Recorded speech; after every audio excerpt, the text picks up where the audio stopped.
بسم اللہ الرحمن الرحیم الحمد للہ والصلاة والسلام علی رسول اللہ لا حول ولا قوة الا باللہ رب اشرح لی صدری ویسر لی امری واحلل عقدۃ من لسانی یفقہوا قولی رب زدنی علما۔ السلام علیکم ورحمۃ اللہ وبرکاتہ۔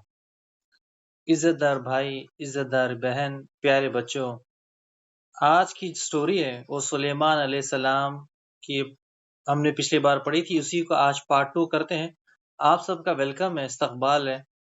سب سے پہلے شروع کرنے سے پہلے آپ کو پچھلی جو ہماری سٹوری میں تھے، جو سلیمان علیہ السلام کا پارٹ 1 تھا، اس کے بارے میں ہم نے کیا پڑھا، کیا سنا، کیا آپ کے دماغ میں بیٹھا ہے، وہ اس کو دوبارہ ریویژن کر لیتے ہیں۔ اللہ سبحانہ تعالیٰ نے سلیمان علیہ السلام کو بہت زبردست بادشاہی عطا فرمائی۔ ایسی بادشاہی، ایسی حکومت، ایسی طاقت پہلے کسی کو نہیں ملی، نہ پہلے ملی نہ آگے کسی کو۔ بہت سے معجزات دیے، انسان آپ کے تابع تھے۔ آپ سلیمان علیہ السلام عدل فیصلے بہت زبردست کرتے۔ ہم نے پچھلی سٹوری میں آپ کو بتایا تھا کہ بکری اور کھیت والے کا واقعہ آپ نے سنا ہی ہوگا، اور جو دو عورتوں کا واقعہ، جس کا ایک بچہ ایک کو بھیڑیا کھا گیا تھا، دوسرے کو دوسری چال باز عورت اس کے بچے لے لیے تھا۔ تو یہ ہم نے پچھلی سٹوری میں جو پارٹ 1 تھا سلیمان علیہ السلام کا، اس میں یہ سنا تھا۔ اور اس میں ہم نے یہ بھی سنا تھا کہ کس طرح پرندے آپ کے تابع، ہوا آپ کے تابع، جہاں آپ کو چاہے وہ لے جاتی۔ آپ ایک مہینے کا جو ٹریولنگ پیریڈ ہے وہ چند گھنٹوں میں پورا کر لیتے ہیں۔ یعنی اللہ سبحانہ تعالیٰ نے ہوا کو اتنا تابع کیا کہ آپ چند گھنٹوں میں ایک مہینے کی مسافت آرام سے ٹریول کر لیتے ہیں۔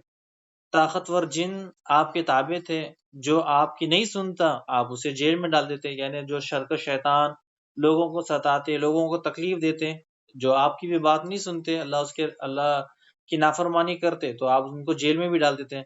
حتیٰ کہ بڑے بڑے پتھر، بڑے بڑے کام ان سے کرواتے ہیں۔ اور اس طرح ہم نے آپ کو بتایا تھا فورسوں میں نیوی فورس بھی آپ کے پاس تھی، یعنی جن کو آپ سمندر میں، دریاؤں میں غوطے لگانے کے لیے بھیجتے، اور وہ آپ کے لیے موتی، ہیرے، جواہرات وہ لے کر آتے ہیں۔ تو آپ جیسے چاہے انہیں استعمال کرے، اللہ سبحانہ تعالیٰ آپ کو سب ان کے لیے ہر چیز جائز کر دی۔ پھر ہم نے یہ بھی سنایا تھا آپ کو سٹوری میں کہ چینٹی کا واقعہ، کہ کس طرح چینٹی کا واقعہ پیش آیا تھا میدان میں۔ چینٹی نے کہا کہ چینٹی کی جو ملکہ تھی، اس نے کہا کہ سب اپنی بلوں میں چلے جاؤ، کیونکہ سلیمان علیہ السلام کا لشکر آنے والا ہے۔ اور یہ جو بات تھی اللہ سبحانہ تعالیٰ نے سلیمان علیہ السلام کے کانوں میں سنا دی۔ اللہ سبحانہ تعالیٰ چاہے کسی کو بھی سنا دے۔ پھر ہم نے ہدہد کا واقعہ بھی سنایا تھا کہ ہدہد کہاں پر تھا، غائب ہو گیا تھا۔ پھر اس نے سبائے ملکہ، جو یمن کی ملکہ تھی، اس کا تخت کے بارے میں، ان کے لوگوں کے بارے میں، سورج کی عبادت کرتے ہیں، یہ سب چیز بتایا تھا یہ ہم نے۔ اور پھر اس کے بعد وہ واپس بھی آئی، اور شیشے کا محل دیکھنے کے بعد اس کو اندازہ ہو گیا کہ یہ کوئی سلیمان علیہ السلام کوئی معمولی شخص نہیں، اللہ کے نبی ہے۔ پھر وہ اتنے ہی میں اسلام قبول لے کر آتی ہیں۔ اللہ سبحانہ تعالیٰ نے سلیمان علیہ السلام کو اتنا زیادہ دیا، اتنا زیادہ دیا، جتنا زیادہ دیا اللہ سبحانہ تعالیٰ کا شکر کرتے ہیں، یعنی شکر گزار بندے تھے۔ جتنا اللہ دیتا، اللہ سبحانہ تعالیٰ کی اور تعریفیں بیان کرتے ہیں۔ کبھی نہیں کہتے کہ یہ میری قابلیت کی وجہ سے ہے، جس طرح حامان کہتا کہ میری قابلیت، میرا دماغ، میرا مال، میرا ہاتھ ہے۔ سلیمان علیہ السلام کہتے کہ یہ سارا سب کچھ اللہ کی طرف سے ہے۔ اللہ نے اتنا بڑا سلیمان علیہ السلام کو مقام دیا، اتنی بڑی بادشاہی، اتنی زیادہ طاقت، اتنی زیادہ حکومت کہ آپ پرندوں پر، ہواؤں پر، جنوں پر، انسانوں پر، حتیٰ کہ جانوروں کی بولی بھی آپ سن سکتے۔ اور ان کی موت کا واقعہ بالکل عجیب ہے، بالکل عجیب۔ سلیمان علیہ السلام کرسی پہ بیٹھے تھے، اور موت کا فرشتہ آتا ہے، ان کی روح نکال کر لے کر چلا جاتا ہے، ختم۔ یعنی دیکھیں کہ سلیمان علیہ السلام کی موت کا واقعہ کتنا چھوٹا سا، کہ کرسی پہ بیٹھے تھے ٹیک لگا کر، موت کا فرشتہ آتا ہے، روح نکالتا ہے اور لے کر چلے جاتے ہیں، اور سلیمان علیہ السلام وہیں پر مر جاتے ہیں، اللہ کو پیارے ہو جاتے ہیں۔ اتنے بڑے بادشاہ کا ایک عجیب موت کا واقعہ ہے، لیکن اس میں بہت سے لوگوں کے لیے سبق ہے، بہت سے لوگوں کے لیے اس میں سبق ہے، عبرت کا سامان ہے، اور ہمارے لیے بہت ساری، ڈھیر ساری نشانیاں ہیں۔ کہ اتنے بڑے بادشاہ کو کتنی آسانی موت، اللہ نے آسانی موت دی کہ اتنے بڑے ہیں تو پھر مال کا یہ سارا سب کچھ حساب کتاب رہے گا. لیکن اس میں ہمارے لیے نشانی، عبرت، ہمارے لیے سبق، سلیمان علیہ السلام کے دور میں جو جنات کا فتنہ تھا وہ بہت زیادہ بڑا فتنہ تھا. لوگ سمجھتے تھے کہ جنات غیب کا علم جانتے ہیں. اللہ نے ہمیں اور وہ لوگوں کو بتانے کے لیے کہ جنات غیب کا علم نہیں جانتے، غیب کا علم نہیں رکھتے، سوائے اللہ جس کو بتائے، جس کو سکھائے، یا جو پہلے اللہ سبحانہ تعالیٰ نے کیا، یا پھر پہلے ہمیں کسی کو بتا دیا یا ہونے کے بعد بتایا. تو یہ سب اللہ سبحانہ تعالیٰ کے ہی لیے ہے. غائب کا علم صرف اللہ جانتا ہے.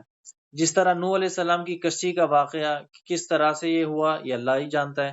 لوط علیہ السلام کے پاس فرشتے آئے، غیب تھے، غیب ان کو پتا نہیں تھا، بعد میں ان کو پتا چلا، یہ تو اللہ ہی جانتا ہے. ابراہیم علیہ السلام کے پاس دو فرشتے آئے، یہ بھی ابراہیم علیہ السلام کو پتا نہیں، وہ غائب تھا. اسماعیل علیہ السلام کا زمزم پاؤں کے نیچے تھا، یہ بھی غائب تھا، کسی کو پتا نہیں. یعقوب علیہ السلام کے بیٹے گم ہو گئے، یوسف علیہ السلام، کسی کو پتا نہیں. یوسف علیہ السلام بادشاہ بننے والے، انہیں کو پتا نہیں. یعنی اگر موسیٰ علیہ السلام، ہارون علیہ السلام غائب یا فیوچر مستقبل دیکھ لیتے تو یہ اپنا فائدہ کر لیتے. یعنی غائب، فیوچر، مستقبل، پچھلا، گزرا، سب کچھ اللہ ہی جانتا ہے، اللہ کے سوائے کوئی نہیں جانتا. یہاں لوگ سمجھتے تھے کہ یہودی جو لوگ جن کی بات چل رہی ہے، سلیمان علیہ السلام کے قوم کے لوگ یہ سمجھتے تھے کہ جن غائب جانتے ہیں. سلیمان علیہ السلام جنات کو جو کام پر لگایا ہے وہ سامنے، یعنی جنات آپ کے سامنے کام کر رہے ہیں، جو سلیمان علیہ السلام ان کی نگرانی کر رہے ہیں. یہ سب جن کیوں کر رہے ہیں کہ وہ سلیمان علیہ السلام سے ڈرتے ہیں. وہ جنات، انسان سلیمان علیہ السلام سے ڈرتے ہیں. جس کا آپ کو آخری دن تک کا پتہ نہیں کہ سلیمان علیہ السلام کو پتہ نہیں کہ میرا آج موت کا واقعہ ہے، یعنی آج میری موت ہونے والی ہے، خود سلیمان علیہ السلام کو پتہ نہیں. تو جنات، اگر جنات کو معلوم ہوتا ہے کہ آج سلیمان علیہ السلام کی موت ہے تو وہ بھی مستی کرتے ہیں. تو یہاں دیکھیں کہ سلیمان علیہ السلام نگرانی کرتے، اپنے آپ کو کسی سہارے کے لیے پکڑنے کے لیے لاٹھی کا استعمال کیا، آسا کا استعمال کیا، اور جس طرح کرسی پہ بیٹھے یا ٹھہرے وہ اپنے دونوں ہاتھ، دونوں ہتھیلیوں کو آسا جو سہارے کے لیے لکڑی تھی اس کے پر رکھا اور اسی پہ اپنا سر رکھا، نگرانی کرتے رہے. اسی وقت جو موت کا فرشتہ تھا وہ آیا، آپ کی روح نکالتا ہے اور آپ کی آنکھیں کھلی کی کھلی رہتی ہیں. یعنی سلیمان علیہ السلام کی آنکھیں بالکل کھلی ہے، کسی کو پتا نہیں کہ سلیمان علیہ السلام کے جسم میں روح ہے یا نہیں ہے. یعنی سامنے سب جن کام کر رہے ہیں، جن کو نہیں پتا کہ آپ کی آنکھیں، سلیمان علیہ السلام کی آنکھیں کھلی ہے لیکن مگر جسم میں جان ہی نہیں. یعنی جن خوف کے مارے کام کر رہے ہیں سر جھکا کر. تو دیکھیں کہ اللہ ہی جانتا ہے کہ کتنا دن سلیمان علیہ السلام کرسی پہ بیٹھے تھے مجسمہ بن کے. یعنی جس کی لکڑی کے سہارے وہ بیٹھے تھے، لکڑی کے سہارے، اسے دیمک آہستہ آہستہ کھا رہی تھی، لکڑی کو کھوکھلا بنا رہی تھی. جیسا ہی لکڑی کھوکھلی ہو گئی، جیسے بورا بن گیا، آپ کا جسم زمین پر گر پڑا. تب تمام جنات اور انسان کو پتا چل گیا کہ آپ کی موت ہو گئی. اب یہاں پر پتا چل گیا، اب یہاں پر ہمیں بھی پتا چل گیا کہ جنات کو غائب کا علم نہیں، جنات کو غائب کا علم نہیں. اگر غائب کا علم ہوتا تو سلیمان علیہ السلام کی موت کا، یعنی انہیں پتا چلتا کہ اگر انہیں پتا چلتا ہے کہ سلیمان علیہ السلام فوت ہو گئے تو وہاں سے بھاگ جاتے ہیں، رکتے تھوڑی. یعنی اللہ سبحانہ تعالیٰ قرآن مجید میں فرماتا ہے سورہ سبا آیت نمبر 14 میں کہ وہ جن کام کر رہے تھے انہیں پتا نہیں کہ سلیمان علیہ السلام دنیا سے چلے گئے. جنات کیوں اتنا اپنے سر پر مصیبت جھیلتے، اتنا کیوں بڑے بڑے پتھر اٹھاتے، اتنا زیادہ کام کیوں کرتے؟ ہمارے لیے بہت بڑا سبق ہے کہ موت کوئی اشارہ نہیں دیتی، اچانک سے آتی ہے، روح لے کر نکل کے ہماری چلے جاتی ہے. نہ سلیمان علیہ السلام کو وقت دیا گیا کہ اتنا بڑا ملک، جائیداد، طاقت، حکومت. صحیح بخاری میں آتا ہے کہ آپ کی 70 یا 100 بیویاں ہیں، کسی کو آپ نے کوئی جائیداد تقسیم نہیں کی، کسی کو آپ نے کچھ بتایا ہی نہیں. نبی تھے، کوئی مہلت ہی نہیں ملی تو ہمارا کیا ہوگا؟ یعنی ہمارے لیے سبق ہے۔ سلیمان علیہ السلام دنیا سے جانے کے بعد ان کے اوپر بہت سارے الزامات لگے، پہلے بھی لگے، آج بھی لگتے ہیں کہ سلیمان علیہ السلام جادوگر تھے۔ یعنی جادو کی شروعات تھی وہ کہاں سے ہوئی؟ جادو کی شروعات عراق بابل شہر سے ہوئی، جہاں پر ہاروت و ماروت جو فرشتے نازل ہوئے تھے۔ آج بھی سب سے زیادہ جو جادو ہوتا ہے عراق یمن میں ہوتا ہے۔ ویسے تو تمام دنیا میں ہر جگہ یہ سروس، جادو کی سروس ہے، وہ موجود ہے، لیکن جو جادو کی شروعات ہے اور جو سب سے زیادہ بڑے پیمانے پر جادو ہوتا ہے وہ یہیں پر ہوتا ہے۔ یہودیوں نے یہ مشورہ کیا تھا کہ سلیمان علیہ السلام کی طاقت کا کامیابی جو جنوں پر حکومت کرتے ہیں اس کا راز یہ جادو ہے۔ یہودی جو قوم تھی، یعنی اب وہ پہلے تو یعنی بنی اسرائیل مسلمان تھے لیکن اپنے آپ کو یہودی کہتے ہیں۔ یہودیوں کا یہ کام تھا کہ جب انہوں نے دیکھ لیا کہ سلیمان علیہ السلام کے جادو سکھاتے ان کو، تو یہ سارا انہوں نے سمجھا کہ یہ سارا راز تھا کہ سلیمان علیہ السلام جادو یہ ساری حکومت کرنا، یہ راز سب کے سامنے آ گیا۔ تو یہودیوں نے بھی یہی کیا کہ وہ جادو سیکھنے لگے، سکھانے لگے، یعنی جادو عام ہو گیا، بالکل عام ہو گیا۔ کہتے تھے کہ سلیمان علیہ السلام بہت بڑے جادوگر تھے۔ اللہ نے سلیمان علیہ السلام کی حقیقت بیان کرنے کے لیے 2 فرشتوں کو بھیجا، جو شہر بابل ہے، جو عراق کا شہر ہے، ہاروت و ماروت، تاکہ لوگوں کو پتا چلے کہ اللہ سبحانہ وتعالیٰ کا راستہ الگ ہے، جادو کا راستہ الگ ہے۔ یہ 2 فرشتے زمین پر نازل ہوئے، اور جب نازل ہونے کے ساتھ جب لوگوں کو جادو سکھاتے تو انہیں کہتے کہ ہم تمہارے لیے امتحان ہیں، ہم تمہارے لیے آزمائش ہے، آزمائش کے سوا کچھ نہیں ہے۔ فرشتے کہتے جب تک انہیں جادو سکھاتے، اور جادو سکھانے سے پہلے ان سے کہتے تھے کہ دیکھو یہ اللہ کا امتحان ہے، اللہ کی آزمائش ہے، تو جادو کفر ہے، اور جو طریقہ تم سیکھ رہے ہو یہ بالکل غلط ہے، یہ اور غلط راستہ ہے۔ یہودیوں نے جادو کا علم سیکھا، تعویذوں کا علم سیکھا، شیطان ان کے اتنے زیادہ قریب، ان کے اتنے زیادہ دوست ہو گئے، انسانی شکل میں ان کے سامنے آتے اور انہیں جادو سکھاتے۔ یہ لوگ اس پر فخر کرتے، کہتے کہ جادو سنت ہے سلیمان علیہ السلام کی، یعنی جو جادو کر رہے ہیں یہ سلیمان علیہ السلام کی سنت ہے۔ تو جادو سلیمان علیہ السلام چھوڑ کر گئے ہمارے لیے، لیکن جو فرشتے آئے تھے، فرشتوں نے ان کو کہا کہ جو ہاروت و ماروت تھے کہ کوئی آپ یہ جو کام کر رہے ہو یہ بالکل غلط ہے، ٹھیک ہے، یہ جو آپ لوگ جادو سیکھ رہے ہو یہ بالکل غلط ہے۔ ہم کہتے ہیں کہ یہ ہم آزمائش ہے، ہم تمہیں سکھا رہے ہیں۔ سورہ بقرہ آیت نمبر 102 میں موجود ہے کہ اللہ سبحانہ تعالیٰ گواہی دیتا ہے کہ سلیمان علیہ السلام نے کفر نہیں کیا تھا۔ اللہ گواہی دیتا ہے کہ سلیمان علیہ السلام نے کفر نہیں کیا تھا، جو کیا تھا وہ سلیمان علیہ السلام نے نہیں، جادوگروں نے کیا تھا۔ سلیمان علیہ السلام کے پاس تو اللہ کے معجزے تھے۔ یہ جو شیطان کفر کرتے، لوگوں کو جادو سحر سکھاتے، تو فرشتے آئے شہر بابل میں، لوگوں کو یہی جادو سکھاتے وقت کہتے کہ دیکھو یہ جادو کفر ہے اور اس کا گناہ ہمیشہ ہمیشہ کے لیے جہنم ہے، اور یہ جو جادو ہے وہ میاں بیوی کے بیچ میں جدائی ڈالتا ہے، یعنی میاں بیوی کو الگ الگ کرتا ہے۔ جو لوگ یعنی لوگ جادو سیکھتے ہیں، جو جادو سیکھتے ہیں اور جادو کرتے ہیں، ان کے لیے بہت بڑا نقصان ہے۔ وہ اپنا خود کا نقصان کرتے ہیں، دوسروں کا نقصان نہیں کرتے۔ اور جو جادوگر جادو کرتا ہے وہ سمجھتا ہے کہ میں نے نقصان کر دیا، مگر اللہ چاہے تو نقصان ہوتا ہے۔ یعنی اگر کوئی جادوگر کسی پر جادو کرتا ہے، میاں بیوی پر، اگر اللہ چاہے تو اس پہ نقصان ہو، اگر اللہ نہ چاہے تو اس پہ کوئی اثر نہیں ہوگا، ٹھیک ہے۔ اگر اللہ چاہے تو وہ اثر ہوگا، اگر اللہ نہ چاہے تو اثر نہیں ہوگا۔ کس پر اثر ہوگا اور کس پر اثر نہیں ہوگا؟ جو اللہ کا غدار ہے، جو اللہ کے جو رحمان کے ذکر سے دور ہوتا ہے، اللہ سبحانہ وتعالیٰ ان پر شیطان مسلط کر دیتا ہے، اللہ کرتا ہے ان کے اوپر شیطان، یعنی اس کا برا ساتھی جو ہے وہ شیطان ہے۔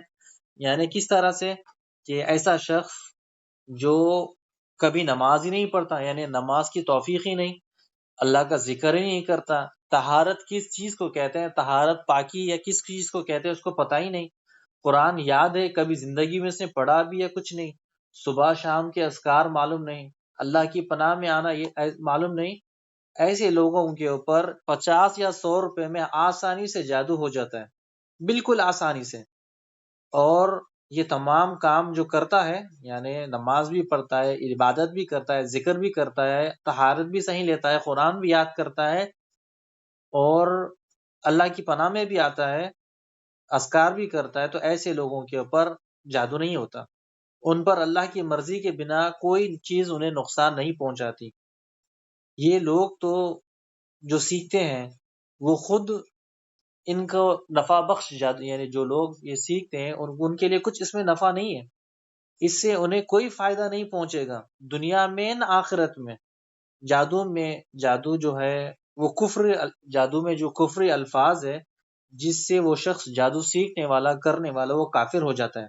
یہ یہودی اور جو جادوگر ہے، یعنی پہلے کے یہودی یا آج کے یہودی یا جادوگر پہلے یا اب کے، انہیں اچھی طرح جانتے ہیں، وہ اچھی طرح انہیں پتا ہے کہ یہ جو سودا کر رہے ہیں وہ آخرت کا سودا کر رہے ہیں، یعنی آخرت میں ان کا کوئی حصہ نہیں، اور یہ بہت برا سودا ہے، یعنی اپنے آپ کو آخرت کے لیے بیچ کر سودا کر رہے ہیں۔ کفر سحر کرتے ہیں دنیا کا مال جمع کرنے کے لیے، یعنی دنیا میں کوئی نہ کوئی کچھ نہ کچھ مال جمع کر لے، لیکن وہ اپنی آخرت برباد کرتے ہیں، اپنی آخرت برباد کرتے ہیں۔ اللہ فرماتا ہے ان لوگوں نے اپنی جان کو بیچ کر کتنا بڑا نقصان کر لیا، یعنی اپنی جان کو جہنم کے آگ کے حوالے کر دیا۔ کاش یہ اس بات کو جان لیتے کہ ہم کیا کہہ رہے ہیں، کہ اللہ سبحانہ وتعالیٰ کی رحمت سے ہمیشہ ہمیشہ کے لیے محروم۔ آپ صلی اللہ علیہ وسلم نے کیا فرمایا کہ جادوگر جو جادو کرتا ہے دنیا میں اس کا کوئی حصہ نہیں، یعنی دنیا میں اسے کچھ نہیں ملے گا، آخرت میں بھی کچھ نہیں ملے گا، یعنی دنیا میں وہ سوچتا ہے کہ وہ مال جمع کر لے گا، لیکن وہ دنیا میں اپنا جان کو جہنم کے لیے بیچ رہا ہے۔ اللہ سبحانہ وتعالیٰ خود قرآن مجید میں آیت نازل کرتا ہے کہ جادوگر یہ جو کام کرتے ہیں وہ شیطانی عمل ہے، یہ کفر ہے، شیطانوں نے یہ کام پھیلایا۔ سلیمان علیہ السلام پر الزام لگاتے ہیں کہ سلیمان علیہ السلام جادوگر تھے، بالکل نہیں۔ وہ لوگ جو سلیمان علیہ السلام پر الزام لگاتے ہیں وہ ان سے بغض رکھتے ہیں دل میں۔ سلیمان علیہ السلام نبی تھے، جادوگر نہیں۔ اللہ سبحانہ وتعالیٰ گواہی دیتا ہے کہ سلیمان علیہ السلام سچے نبی ہیں۔ نبی کیوں آتے ہیں؟ اللہ سبحانہ وتعالیٰ نبیوں کو کیوں بھیجتا ہے؟ تاکہ یہ برے کام ختم کریں، جادو ایسی چیزوں کو ختم کرنے کے لیے آئے تھے۔ لیکن لوگوں نے کیا کر دیا، کہا کہ سلیمان علیہ السلام جادوگر ہے، سلیمان علیہ السلام کی جادوگر سنت ہے، جادو سلیمان علیہ السلام نے سکھایا، حتیٰ کہ شیطان نے یہی سکھا دیا کہ سلیمان علیہ السلام نے جادو سکھایا۔ ہر چیز جو جادو شروعات ہوئی وہ سلیمان علیہ السلام سے بھی، لیکن یہ بالکل غلط ہے۔ اللہ سبحانہ تعالیٰ گواہی دیتا ہے کہ یہ بالکل غلط ہے، سلیمان علیہ السلام نبی تھے، یہ چیز ختم کرنے کے لیے آئے تھے۔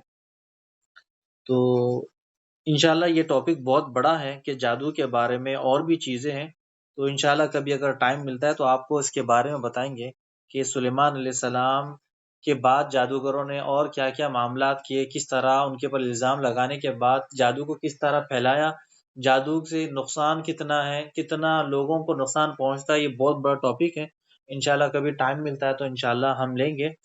بات کو یہیں پر ختم کرتے ہیں، آج کی جو سٹوری ہے وہ ختم کرتے ہیں، اور سٹوری کے ساتھ آج کا سوال ہے، ٹھیک ہے؟ آپ لوگ اپنا سب لوگ تیار رہیں، اپنا مائک کھول کر سب لوگ اپنا ریڈی رہیں، تاکہ آپ کو جو سوال پوچھے تو آپ کو جواب دینے کے لیے آسانی ہو، ٹھیک ہے؟ اپنا مائک کھولے، کوئی مسئلہ نہیں ہے۔ تو سب سے ایک ہی سوال ہے، سوال کے اندر 3 لائنز ہے، تو سوال آپ غور سے سن لیں، ٹھیک ہے؟ جادوگر کی سزا کیا ہے؟ ٹھیک ہے، جادوگر کی سزا کیا ہے؟ اگر جادوگر اسلام قبول کر لے تو اس کی کوئی سزا ہے یا نہیں ہے سزا؟ ٹھیک ہے، تو کوئی جواب دینے کے لیے؟ جی شعبان، اگر آپ جب جادوگر السلام آپ، علیکم۔ وعلیکم السلام، جادوگر کی سزا کیا ہے؟ اپنا نام بتائیں، جو کہنے والا جو جواب دینے گا سب سے پہلے نام عبد بتائیں۔ الدائم سلمان۔ فیض بھائی جی السلام شابان علیکم. بتائیں. وعلیکم السلام. جی شابان بتائیں جادوگر کی سزا کیا ہے؟ جادوگر کی سزا صرف جہنم ہے، اور اگر کوئی اسلام قبول کر لے تو اس کے سارے گناہ معاف ہو جاتے ہیں. اچھا تو یہ السلام اچھا علیکم. میں بول وعلیکم السلام. جی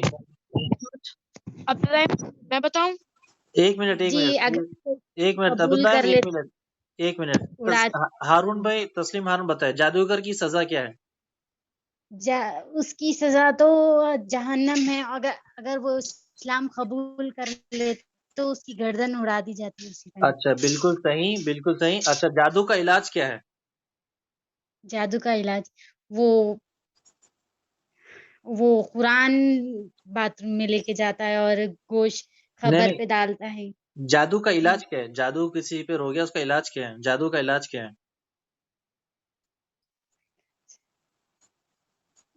جی یہ نہیں پتا. اچھا ٹھیک ہے. جی عبدالدیان بتائیں. خل کے 3 سورے. کل کے 3 سورے اس کو کہتے ہیں رقیہ شریعہ.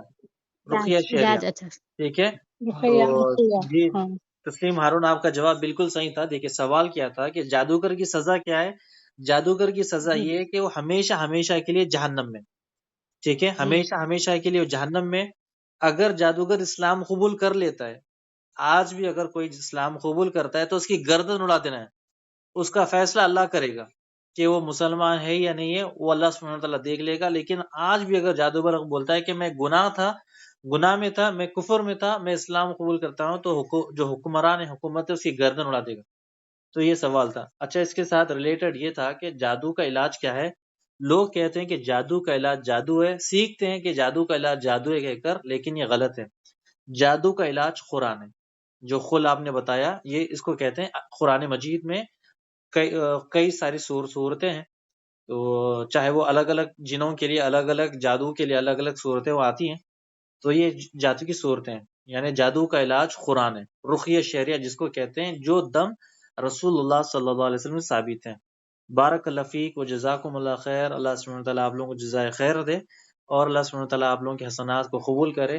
اللہ سے دعا ہے کہ اللہ سبحانہ وتعالیٰ آپ کو اور ہمیں دنیا کے ساتھ ساتھ جنت میں بھی ساتھ رکھے، اور ہم جو سیکھ رہے ہیں وہ ہمارے بھائی بہنوں کو بتائے، ان کو اس کے بارے میں سکھائے کہ یہ جو ہم کر رہے ہیں ہم صحیح کر رہے ہیں یا غلط کر رہے ہیں، اس کے بارے میں ان کو بھی خبر کرے کہ کیا آپ صلی اللہ علیہ وسلم کی تعلیمات ہیں، کیا انبیاء اکرام دنیا سے چلے گئے انہوں نے ہمارے لیے کیا سبق چھوڑا. آدم علیہ السلام سے لے کے اب تک آج کی جو سٹوری سنی ہم نے سلیمان علیہ السلام، اس میں ڈھیر سارے سبق ہیں. نوح علیہ السلام، چاہے پھر موسیٰ علیہ السلام، یا پھر نوح علیہ السلام، لوط علیہ السلام، ہارون علیہ السلام، یا ڈھیر سارے نبیوں میں ہمارے لیے بہت سارا سبق چھوڑ کر گئے. اور اگر دیکھنا چاہے تو آپ صلی اللہ علیہ وسلم نے ہمیں ایک ایک کر کے ہر کسی کے بارے میں بتایا. تو آج کی جو سٹوری ہے سلیمان علیہ السلام کی یہیں پر ختم ہوتی ہے. انشاءاللہ اگلی سٹوری آپ کے لیے لے کر آئیں گے. بارک اللہ فیک و جزاکم اللہ خیر. اللہ سبحانہ تعالیٰ آپ لوگوں کو دنیا میں آخرت میں خوش رکھے. اللہ سبحانہ تعالیٰ ہمیں اپنی پناہ میں رکھے اور شیطان کے شر سے بچائے، اور اللہ سبحانہ تعالیٰ ہمیں اپنے اوپر دم کرنے کی توفیق دے. یعنی رقیہ شریعہ جس کو کہتے ہیں وہ ہمیں یاد ہونا چاہیے، جس کا علاج ہم اپنے ہاتھوں میں ہے. یعنی اپنے ہاتھوں میں رقیہ شریعہ کا علاج اپنے ہاتھوں میں. کسی بابا، کسی کے پاس، فقیر، کسی پیر کے پاس جانے کی ضرورت نہیں ہے. قرآن مجید خود آپ اپنے آپ پر دم کر سکتے ہو. ایسا شخص جو جادو کے بارے میں ایک چھوٹی سی ایک پوائنٹ لائن بتا دوں کہ اللہ رسول اللہ صلی اللہ علیہ وسلم فرماتے ہیں جادو کرنا، کرانا، جانا، اس کے پاس یہ ساری چیز کفروں میں آتی ہے. یعنی آپ کسی کے پاس اپنا علاج کرنے کے لیے جا رہے ہو جادوگر کے پاس، تو وہ بھی کفر میں آتا ہے. آپ کسی کو کروانے کے لیے جا رہے ہو تو وہ تو الگ بات ہے. السلام علیکم ورحمۃ اللہ وبرکاتہ.